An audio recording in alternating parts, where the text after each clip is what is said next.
Want to know how to find and get the best affordable roof repair installation in one day?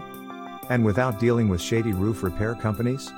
This is a challenge because some roofing companies use pushy methods and sales tactics that can leave you, the homeowner, with a poor quality and expensive roof repair bill.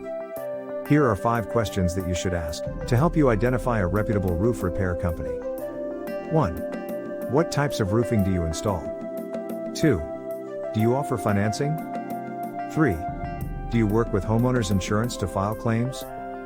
4. Do you have a current license to do this work in my area? 5. Can you give me 2 or 3 references to check? Now that you understand some of the top questions you should ask your roof repair contractor, there's no reason to keep struggling with that leaking roof and dripping water inside your home. Ready to get help with a reputable roof repair contractor? Visit us online and follow the link below.